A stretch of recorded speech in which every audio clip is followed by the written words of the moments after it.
Balochistan liberation front کے سربراہ doctor اللہ نظر بلوچ نے چین، یورپ اور امریکہ کو بلوچستان میں سرمایہ کاری کرنے سے گریز کا مشورہ دیتے ہوئے عالمی برادری سے مطالبہ کیا ہے کہ وہ بلوچ عوام کی آزادی کی جائز جدوجہد کو تسلیم کرے۔ چین کی اسٹریٹجی غلطی کے بعد مغرب کو بلوچستان میں سرمایہ کاری سے گریز کرنا چاہیے۔ نوکنڈی حملہ غیر ملکی سرمایہ کاروں کے لیے واضح پیغام ہے۔ اس کے علاوہ آج کے ویلاگ میں ہم ڈسکس کریں گے کہ بلوچستان کی سرزمین سیکیورٹی فورسز پر تنگ ہونے لگی ہے۔ 27 اہلکاروں کی ہلاکت، گاڑیاں اور اسلحہ چھینے جانے کے بعد حواس باختہ سیکیورٹی فورسز نے ایک دم سے جبری گمشدگیوں میں اضافہ کر دیا ہے۔ BLF اور BRG نے حملوں کے حوالے سے خطرناک حکمت عملی ترتیب دے دی ہے، جبکہ گمشدگیاں آج بھی بلوچستان کا بڑا مسئلہ بنا ہوا ہے۔ اس کے علاوہ ایک اور خطرناک ترین خبر وہ یہ ہے کہ سکھر ایکسپریس پر بم حملے کے بعد بلوچ ریپبلکنز گارڈ نے اعلان کیا ہے کہ بلوچ آزادی پسند سندھ میں بھی ریلوے سروس کو بند کرنے کا منصوبہ بنا چکے ہیں اور پنجاب سے کراچی جانے والی ٹرین سروس پر حملے کیے جائیں گے اور سرحدی علاقوں میں موجود وفاقی تنصیبات ان کا اگلا ہدف ہوں گے۔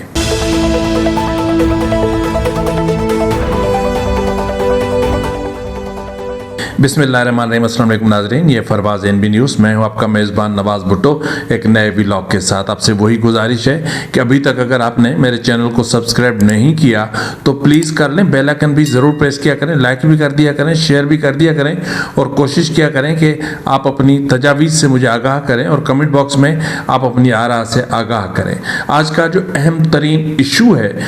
اس کی طرف جانے سے پہلے میں آپ کو بتا دوں کہ اس وقت بظاہر ایسا لگ رہا ہے کہ ریاست اور پاکستان پیپلز پارٹی اور پاکستان مسلم لیگ نون کے درمیان اب سیم پیج پہلے والا نہیں رہا۔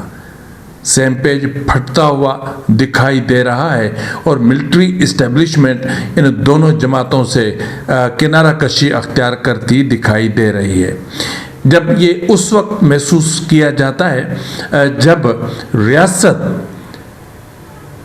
جو پولیٹیکل جو گورنمنٹ ہوتی ہے، جب ان کی معاشی پالیسیز کا جائزہ لینا شروع کرے، اس کو ہدف تنقید بنائے اور اپنے کرائے کے جو صحافی ہوتے ہیں جب ان کی وہ معیشت پر بات کرنا شروع کر دیں تو سمجھ لیں کہ حکومت کی معاشی پالیسی کی آڑ میں وہ حکومت سے جان چھڑانا چاہ رہے ہیں۔ یہی مرحلہ پچھلے کچھ دنوں سے ہم دیکھ رہے ہیں کامران خان نے شروع کیا ہوا ہے اور پھر غریدہ جو ہے وہ فاروقی، اس نے بھی گزشتہ روز کے ویلا اپنا جو پروگرام کیا اپنے چینل پہ، اس میں اس نے واضح طور پر کہا کہ ملک کی معیشت تباہ ہو چکی ہے اور حکومت کو قیدی نمبر 804 یعنی عمران خان کی فکر لگی ہوئی ہے۔ لیکن ایک اور اہم ترین معاملہ وہ یہ ہے کہ 12 برس قبل جس چین پاکستان اقتصادی راہداری کو پاکستان کی معاشی تقدیر بدلنے والا یعنی گیم چینجر منصوبہ قرار دیا گیا تھا، آج وہی سی پیک کئی سوالات کی زد میں ہے اور وہی سی پیک آج ایک سفید ہاتھی بن چکا ہے۔ اربوں ڈالر کی سرمایہ کاری، بڑے پاور پروجیکٹس اور طویل شاہراہوں کے باوجود پاکستان میں صنعتی انقلاب کیوں نہیں آ سکا؟ سی پیک کا خواب آخر کیوں چکنا چور ہوتا دکھائی دے رہا ہے اور آخر کیا وجہ ہے کہ معاملات اس حد تک پہنچ چکے ہیں کہ اب حکومت اور چین کے درمیان سی پیک پر بات چیت کم ہی ہوا کرتی ہے۔ مہنگے بجلی منصوبے، ناقابل برداشت کیپیسٹی پیمنٹس، بڑھتا ہوا سرکولر ڈیٹ، سست بیوروکریسی، کمزور گورننس اور سیکیورٹی خدشات، یہ سب وہ عوامل ہیں جنہوں نے سی پیک کی رفتار کو روک دیا۔ اور یہ ایک اہم سوال بھی اٹھایا جا رہا ہے کہ کیا سی پیک فیز 2 اب بھی پاکستان کے لیے نیا موقع بن سکتا ہے یا ایک تاریخی غلطی کا اندازہ ثابت ہو چکا ہے۔ گوادر ایئرپورٹ اکنامک زونز پر آخر میں روڈ اور IPP پر کثیر سرمایہ کاری کے باوجود یہ تمام آج سفید ہاتھی بن چکے ہیں۔ پاکستانی عوام اس قرضے کی ادائیگی کر رہے ہیں، جبکہ 4 سال ہونے کو آئے لیکن کوئی پیش رفت نہیں ہو پا رہی ہے سی پیک میں۔ تو سی پیک کے منصوبے جس گھن گرج کے ساتھ شروع ہوئے تھے وہ تباہ ہو چکے ہیں۔ SIFC جس گھن گرج کے ساتھ ملٹری اسٹیبلشمنٹ نے شروع کی تھی اس کے غبارے سے بھی ہوا نکل چکی ہے۔ اڑان پاکستان پروجیکٹ بھی جس طریقے سے شروع کیا گیا تھا وہ بھی اڑنے سے پہلے ہی اس کے پر ٹوٹ چکے ہیں، اور پھر گرین انیشیٹو پروگرام شروع ہونے سے پہلے ہی ناکامی سے دوچار ہو گیا۔ تو کیا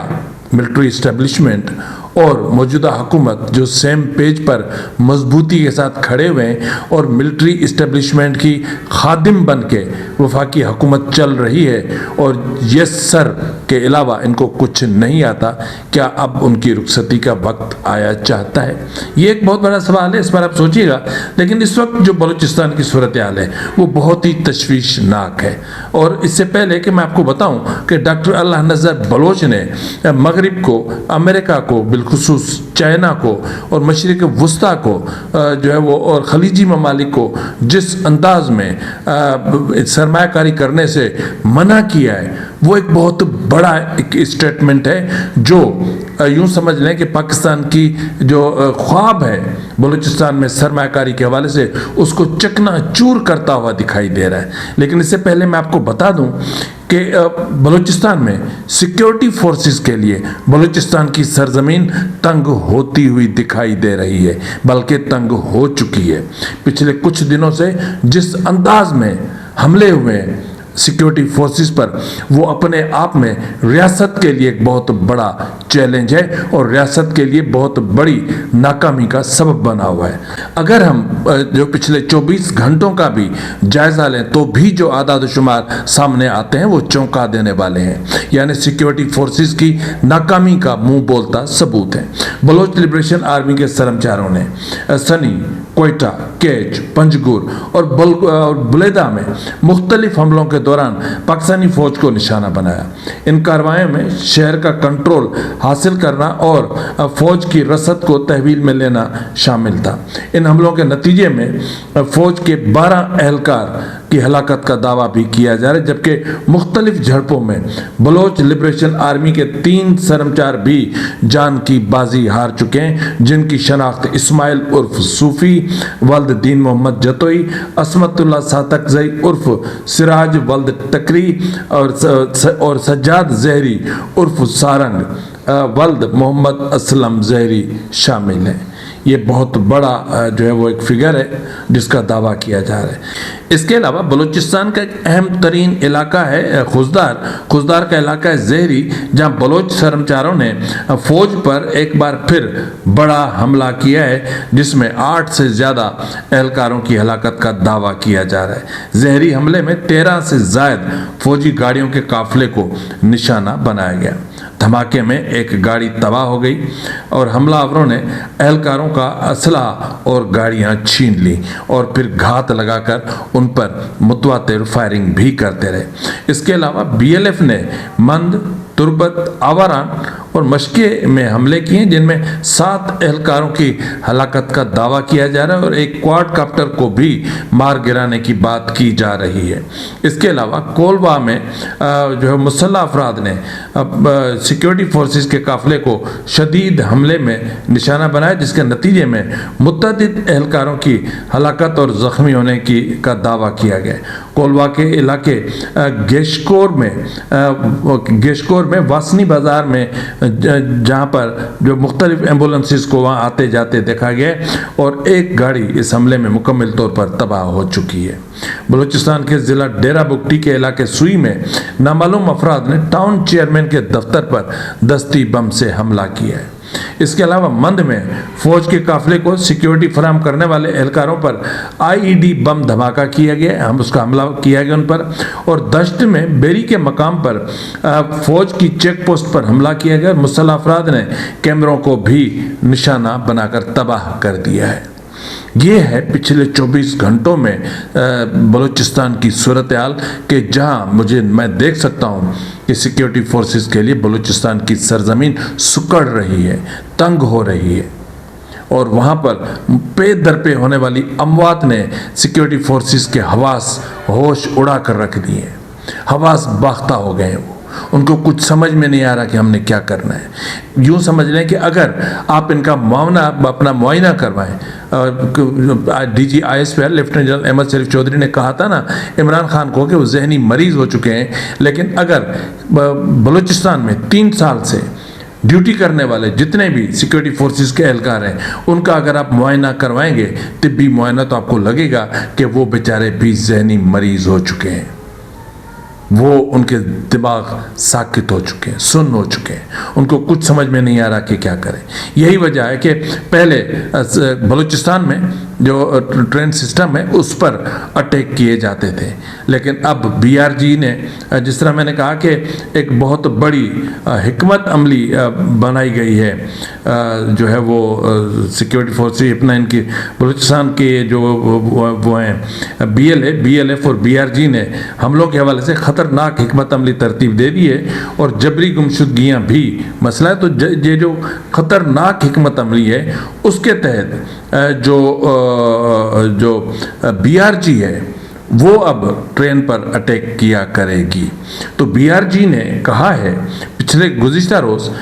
سکھر ایکسپریس پر بم حملے کے بعد بی آر جی نے اعلان کیا ہے کہ بلوچ آزادی پسند بلوچستان کے بعد اب سندھ میں بھی ریلوے سروس کو بند کرنے کی منصوبہ بندی کر چکے ہیں، اور پنجاب سے کراچی جانے والی ٹرین سروس پر حملے کیے جائیں گے اور ٹرین سروس بند کروانے کی کوشش کی جائے گی۔ اور یہاں پر میں بتا دوں کہ بی آر جی نے دعویٰ کیا ہے کہ ان کے سرمچاروں نے جیکب آباد سے سکھر جانے والی ٹرین سکھر ایکسپریس کو شکارپور ہمایوں شریف کے قریب آئی ڈی نصب کر کے ریموٹ کنٹرول دھماکے سے نشانہ بنایا۔ دھماکے میں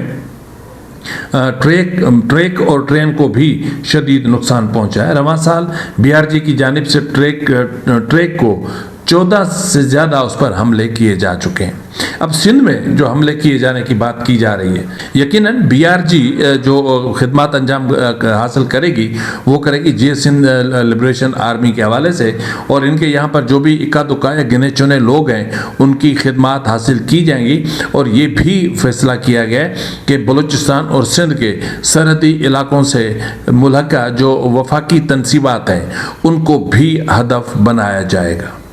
اور بالخصوص ملٹری انسٹالیشنز کو نشانہ بنائے جانے کی باتیں بھی کی جا رہی ہیں۔ اب آپ اندازہ کریں کہ بی آر جی نے صرف 14 حملے کیے ہیں، تو جعفر ایکسپریس کی ہائی جیکنگ سے لے کر اس وقت تک اگر ہم بات کریں تو کم و بیش 2 درجن حملے جعفر ایکسپریس، بولان اور جو ہے وہ جو وہاں پر ایک جو لوکل چلتی ہے ٹرین اس پر کیے جا چکے ہیں۔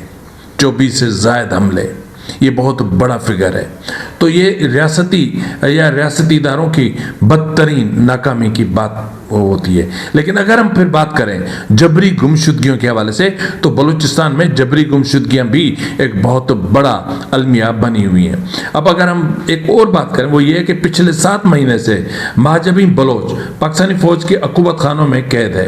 اسی طرح 15 سالہ نسرینہ بلوچ کی جبری گمشدگی کو 1 مہینہ ہو رہا ہے، جبکہ رواں مہینے فرزانہ زہری اور رحمہ بلوچ کو بھی فورسز نے لاپتہ کیا۔ بلوچ خواتین کی جبری گمشدگی تیزی سے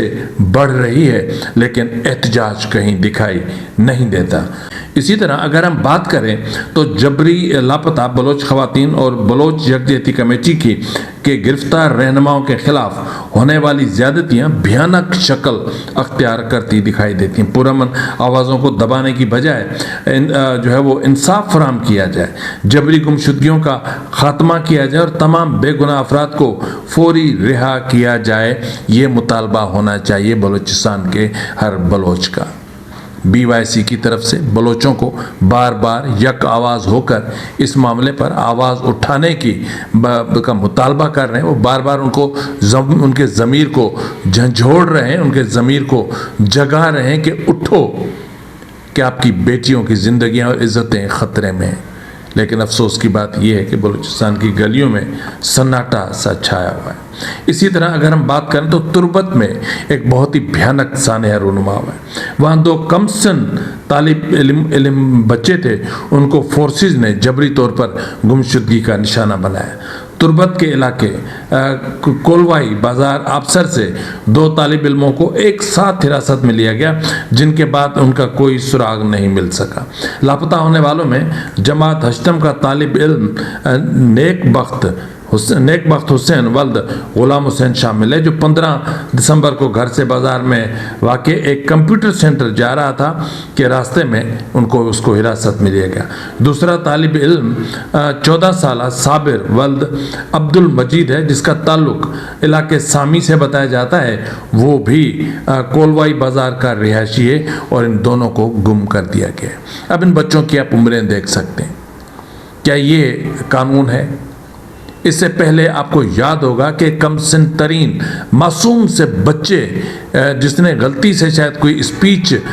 فارورڈ کر دی تھی، اس پر اس کے خلاف FIR کر کے FIA نے اور اس کو عدالت میں ہتھکڑیاں لگا کر پیش کر دیا تھا۔ شرمندگی کی بات ہے ان اداروں کے لیے جو وہاں پر بلوچستان میں سیکیورٹی پر تعینات ہیں۔ اس طرح سیکیورٹی آپ کو پرووائڈ کریں گے کہ اس طرح آپ ملک اور عوام کی حفاظت کریں گے؟ تو اسی طرح اگر آپ دیکھیں تو ڈیرہ بگٹی میں کم و بیش 6 افراد کو جبری طور پر جبری گمشدگی کا نشانہ بنایا گیا۔ روشن کالونی میں CTD اور FC اہلکاروں نے متعدد گھروں پر چھاپے مار کر 3 افراد کو گمشدگی کا نشانہ بنایا، جبکہ بگٹی کالونی بازار سے ایک ہوٹل پر بیٹھے 3 افراد کو بھی ISI اہلکاروں نے جبری گمشدگی کا نشانہ بنایا۔ اس کے علاوہ بلوچستان کے مختلف علاقوں سے مزید 2 افراد جبری گمشدگی کا نشانہ بن چکے ہیں۔ اس کے علاوہ امانی خفیہ ایجنسی نے بلوچ میں نے آپ کو کل بھی آپ خدمت رکھا تھا، محمد حسین جن کو جو لاپتہ ہو گیا تھا، ان کو جو امانی خفیہ ایجنسیوں نے ان کو حراست میں لینے کے بعد پاکستان کے حوالے کر دیا ہے۔ اس کے علاوہ پنجگور کے علاقے چتکان بازار میں جو کچھ وہاں سے کم و بیش یاسر نامی ایک شخص کو جبری گمشدگی کا نشانہ بنایا گیا ہے۔ تو یہ ہے صورتحال بلوچستان کی کہ جہاں پر آپ دیکھیں گے تو آپ کو وہاں پر انسانیت سسکتی ہوئی دکھائی دے گی۔ اسی طرح اگر ہم بات کریں تو اسی صورتحال میں جو BLF کے سربراہ ہیں ڈاکٹر اللہ نظر بلوچ، وہ پہلے بھی سخت موقف اختیار کرتے رہے ہیں، لیکن اب انہوں نے باقاعدہ کھل کر بات کی۔ انہوں نے کہا ہے چین، یورپ، امریکہ، مغرب اور مشرق وسطیٰ کو ایک بار پھر بلوچستان میں سرمایہ کاری کرنے سے BLF نے گریز کرنے کا مشورہ دیتے ہوئے عالمی برادری سے مطالبہ کیا ہے کہ وہ بلوچ عوام کی آزادی کے جائز مطالبے کو تسلیم کریں۔ چین کی اسٹریٹجک غلطی کے بعد مغرب کو بلوچستان میں سرمایہ کاری سے گریز کرنا چاہیے۔ نوکنڈی حملہ غیر ملکی سرمایہ کاروں کے لیے واضح قومی پیغام ہے۔ چین بلوچ سرزمین، ساحلی پٹی اور قدرتی وسائل پر استحصالی منصوبوں میں پاکستان کے ساتھ براہ راست شراکت کر کے سنگین اسٹریٹجک غلطی کا مرتکب ہو رہا ہے۔ بلوچ قوم نے فیصلہ کیا ہے کہ بلوچستان میں کوئی بھی منصوبہ قومی آزادی سے پہلے پائیدار یا قابل قبول نہیں ہو سکتا، چاہے اس کی شکل کوئی بھی ہو، جس ریاست نے شروع کیا ہو۔ تاریخ گواہ ہے کہ طاقت کے ذریعے لگائے گئے منصوبے نہ صرف ناکام ہوتے ہیں بلکہ طویل مدتی عدم استحکام کو بھی جنم دیتے ہیں۔ یہی صورتحال جس طرح پہلے میں نے بات کی تھی کہ گوادر کے منصوبوں کی ہے، اور جو وہاں پر پاور پروجیکٹس لگ رہے ہیں ان کی ناکامیوں کی ہے۔ پھر جو کوریڈور وہاں سے بن رہا ہے گوادر سے کاشغر تک، وہ بھی ابھی پھنسا ہوا ہے۔ گوادر ایئرپورٹ ابھی تک پھنسا ہوا ہے، گوادر بندرگاہ ابھی تک جو ہے وہ کئی مشکلات کا شکار ہے۔ آگے کہہ رہے ہیں کہ جی پاکستان گزشتہ 20 سالوں سے بلوچستان میں منظم نسل کشی اور جنگی جرائم میں ملوث رہا ہے۔ ڈاکٹر اللہ نظر بلوچ کا کہنا ہے کہ پاکستان کے ساتھ ایسے قریبی تعلقات برقرار رکھ کر چین خود کو ان پالیسیوں اور اقدامات کا حصہ بنا رہا ہے جو انصاف، وقار اور حق خود ارادیت کے اصولوں سے متصادم ہیں۔ وہ اصول جن کے لیے چینی عوام نے خود اپنی تاریخ میں طویل اور مشکل جدوجہد کی ہے۔ اس تناظر میں بلوچستان کے حوالے سے چین کی موجودہ پالیسی چینی قوم کے اخلاقی دیوالیہ پن کا مظہر بن رہی ہے۔ ڈاکٹر اللہ نذر بلوچ نے کہا ہے کہ ہم نے واضح کر دیا ہے کہ بلوچ قوم چین کو براہ راست دشمن نہیں سمجھتی، تاہم پاکستان کے ساتھ مسلسل اور غیر مشروط تعاون ضروری طور پر چین کو ان اقدامات اور نتائج سے جوڑتا ہے جو پاکستان نے بلوچستان میں کی ہے۔ ان کارروائیوں میں جبری گمشدگیاں، ماورائے عدالت قتل، اجتماعی سزا، مقامی آبادی کی بڑے پیمانے پر جبری نقل مکانی، تشدد اور خوف کے ذریعے پوری کمیونٹی کو خاموش کرنے کی پالیسیز شامل ہیں۔ ڈاکٹر اللہ نذر بلوچ نے دو ٹوک الفاظ میں کہا ہے کہ نوکنڈی چاغی میں ہونے والا حالیہ حملہ جس سے چینی اور دیگر غیر ملکی کمپنیاں متاثر ہوئیں کو محض پاکستان پر حملے کے طور پر نہیں دیکھا جانا چاہیے، بلکہ پاکستان کے بیرونی شراکت داروں کے خلاف بلوچ قومی رد عمل کے طور پر دیکھا جانا چاہیے۔ یہ حملہ اس بات کا ثبوت ہے کہ بلوچستان میں کوئی بھی سرمایہ کاری غیر ملکی منصوبے بلوچ قومی آزادی کی تحریک سے جڑے ہوئے ہیں، اور پاکستان کے تحت تمام منصوبے بلوچ قوم کے وجود پر حملے کے مترادف ہیں، جن کے خلاف مزاحمت بالکل فطری ہے۔ ڈاکٹر اللہ نذر بلوچ نے آخر میں کہا ہے کہ ہم چینی کی عادت پر زور دیتے ہیں کہ وہ پاکستان کے حوالے سے اپنی پالیسیوں پر سنجیدگی سے نظر ثانی کریں، خاص طور پر پاکستان کے تناظر میں، اور آنکھیں بند کرنے کی بجائے مقامی بلوچ آبادی کے سیاسی، اقتصادی اور قومی مطالبات کو مرکزی اہمیت دے۔ انہوں نے آخر میں کہا ہے کہ یہی پیغام یورپ، امریکہ اور مشرق وسطیٰ کے ممالک کے لیے بھی ہے۔ ہم عالمی برادری سے مطالبہ کرتے ہیں کہ وہ بلوچ عوام کی آزادی کے جائز جدوجہد کو تسلیم کرے اور اس کی حمایت میں تعمیری اور ذمہ داری ادا کرے۔ مستقبل کی آزاد بلوچستان ان تمام اقوام کے لیے ایک کھلا، ایک ذمہ دار اور باوقار شراکت دار ہوگا جو آزادی، انصاف اور انسانی وقار کے بنیادی اصولوں کا احترام کرتی ہے۔ ڈاکٹر اللہ نذر بلوچ، سربراہ بلوچ BLF۔ اب ڈاکٹر اللہ نذر بلوچ نے یہ جو اتنا بڑا اسٹیٹمنٹ دیا ہے انٹرنیشنل کمیونٹی کے لیے یا پھر سرمایہ داروں کے لیے، سرمایہ کاروں کے لیے جو بلوچستان میں انویسٹمنٹ کرنے کے خواہاں ہیں، یہ ان کے لیے ایک دو ٹوک پیغام ہے کہ بلوچستان میں آنے سے پہلے آپ سوچ لیں، کیونکہ چین جس دلدل میں دھنس چکا ہے، پھنس چکا ہے، اب چین کے پاس فرار کا کوئی راستہ نہیں ہے، سوائے اس کے کہ وہ اپنی فوجیں بلوچستان میں اتارے اور پھر گوادر کو ایکٹیو کرے، لیکن اس کے لیے انٹرنیشنل اصول بھی اپنی جگہ پر موجود ہیں، جبکہ چین ایسی کوشش کر چکا ہے، پاکستان گورنمنٹ سے کہہ چکا ہے کہ جو پاکستان میں جتنے بھی چائنیز پروجیکٹس چل رہے ہیں ان کی سیکیورٹی کا انتظام چینی فورسز کے حوالے کیا جانا چاہیے۔ چینی سیکیورٹی کے ادارے خود اپنے پروجیکٹس کی حفاظت کریں گے، لیکن اس بات پر ابھی تک کوئی عملی طور پر فیصلہ نہیں ہو سکا ہے، لیکن چین فیکٹ یہی ہے کہ دھس چکا ہے۔ سی پیک ایک سفید ہاتھی بن چکا ہے، اور سی پیک کل تک جو گیم چینجر تھا اب وہ گیم چینجر منصوبہ نہیں رہا، بلکہ دونوں ممالک کے درمیان تناؤ کا سبب بنتا دکھائی دے رہا ہے۔ فی الوقت کے لیے اتنا ہی، ملتے ہیں اگلے پروگرام میں، تب تک اجازت دیجیے، فی امان اللہ۔